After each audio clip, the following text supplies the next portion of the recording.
Assalamualaikum warahmatullahi wabarakatuh. Welcome back to my channel. Jadi, pada kesempatan kali ini saya akan menjelaskan tentang passive voice of simple future tense. Apakah teman-teman di sini ada yang pernah mendengar apa itu passive voice of simple future tense? Kalau belum, mari kita simak baik-baik penjelasan saya ya. Nah, sebelum kita mengetahui lebih lanjut tentang passive voice of simple future tense, kita akan mengetahui terlebih dahulu apa sih itu passive voice, apa sih itu simple future tense. Nah, simple future tense merupakan tenses yang digunakan untuk menunjukkan suatu peristiwa yang belum terjadi atau yang akan terjadi di masa depan. Jadi, simple future tense bukanlah sebuah tenses yang menjelaskan tentang peristiwa yang sedang terjadi, tetapi yang belum terjadi maupun yang akan terjadi. Nah, selanjutnya, pengertian dari passive voice. Passive voice merupakan kalimat yang subjeknya dikenai suatu perbuatan atau aktivitas. Kalau misalnya dalam bahasa Indonesia, kita mengenalnya dengan kalimat pasif. Kalau dalam bahasa Inggris disebut dengan passive voice. Contohnya misalnya kalimat pukul atau pikul yang diberi imbuhan di atau ter. Jadi dipukul atau terpukul, dipikul atau terpikul, itu menjadi kalimat pasif karena ada imbuhannya. Rumus passive voice yakni to be plus verb 3. Saya pernah bertanya kepada salah satu teman saat presentasi, kenapa verb 3? Katanya menjawab, sudah dari sananya verb 3. Selanjutnya kita masuk ke dalam rumus passive voice of simple future tense.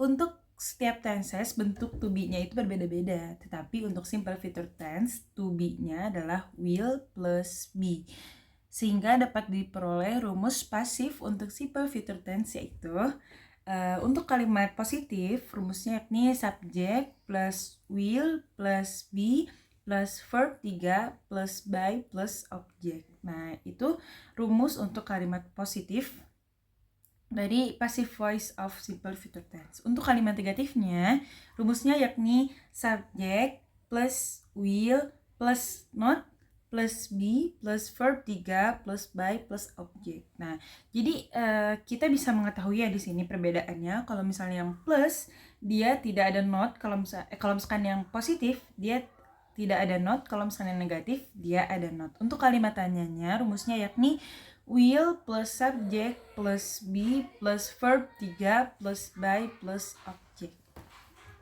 Selanjutnya ada contoh, misalnya kalimatnya I will wash a shoes, aku akan mencuci sepatu. Maka bagaimana kalimat pasifnya jika kalimat pasif yang positif? Yakni a shoes will be washed by me, sepatu akan dicuci oleh saya. Jika kalimat negatifnya a shoes will not be washed by me, sepatu tidak akan dicuci oleh saya. Dan untuk kalimat tanyanya will a shoes be washed by me, akankah sepatu itu dicuci oleh saya? Di sini apakah teman-teman sudah bisa memahami bagaimana cara membuat pergantian kalimat dari kalimat aktif menjadi kalimat tidak aktif?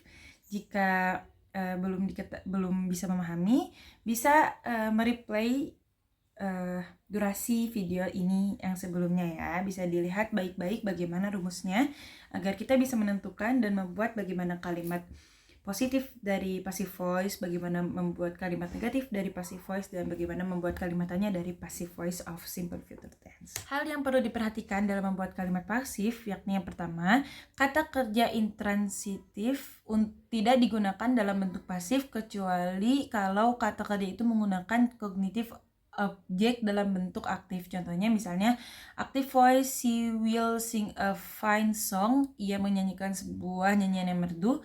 Maka passive voice-nya adalah a fine song will be sung by her, sebuah nyanyian yang merdu dinyanyikan olehnya. Yang kedua yakni retain object, objek yang tetap dipakai atau dipertahankan dalam pasif. Dua buah objek dalam kalimat pasif masih ada tetap sebuah objek dipertahankan. Objek ini dinamakan retain object. Jadi harus ada dua objek. Jadi dia tidak bisa dipisahkan.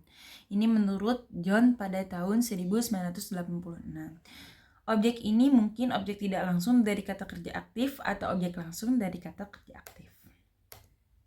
Terima kasih. Semoga bisa dipahami. Cukup sekian yang bisa saya sampaikan. Sampai jumpa di penjelasan selanjutnya. Assalamualaikum warahmatullahi wabarakatuh.